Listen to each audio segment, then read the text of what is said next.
যে দলের নেতা বলে আমি দেশে যাব কিনা এটা আমার উপর নির্ভর করে না, এটা নির্ভর করে অন্য বিষয়ের উপরে। অর্থাৎ মোদী সাহেব অনুমতি দিলে আসবে, মোদী সাহেব অনুমতি না দিলে আসবে না। আমি কেন চলে আসলাম নিজের হাতে গড়া পার্টিকে ছেড়ে? দেখলাম জিয়াউর রহমানের বিএনপি নাই। জিয়াউর রহমানের বিএনপি সময় বাংলাদেশের সেরা লোকগুলি আমরা দলে নিয়েছিলাম। আপনাদের কুমিল্লার সন্তান আজিজুল হক সাহেব ইংলিশের প্রফেসর, ঢাকা বিশ্ববিদ্যালয়ের ওর মতো লোক অ্যাডভাইজার ছিল। কিন্তু জিয়াউর রহমানের মৃত্যুর পরে আস্তে আস্তে অধঃপতনের দিকে যেতে লাগলো। বেগম জিয়ার সময় এসে আমরা কিছু থামাই দিলাম, কিন্তু 2001 সালের পরের থেকে এই দলটি দুর্নীতিবাজ ব্যবসায়ীদের হাতে চলে যায়, সন্ত্রাসীদের হাতে চলে যায়, অশিক্ষিত লোকদের হাতে চলে যায় এবং ঋণ খেলাপিদের হাতে চলে যায়। এটার আমি প্রতিবাদ করেছিলাম, কিন্তু আমার কথা শুনে নাই। তখন আমি চিন্তা করলাম, আমার কথা যখন শুনে নাই আমাকে বিদায় নিতে হবে।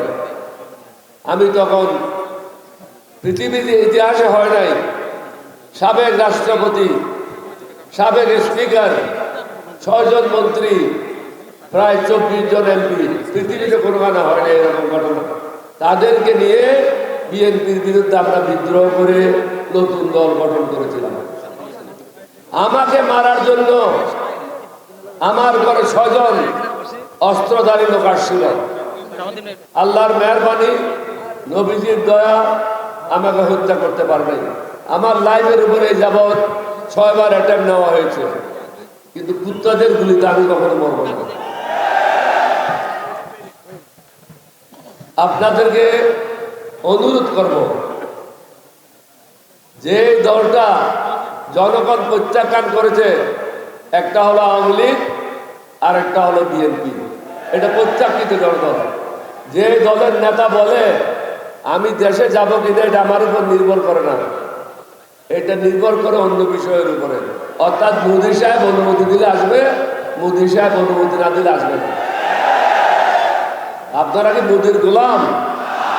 তাহলে চিন্তা করতে হবে, বাংলাদেশের লোকজনকে চিন্তা করতে হবে কোন পথে যাবেন।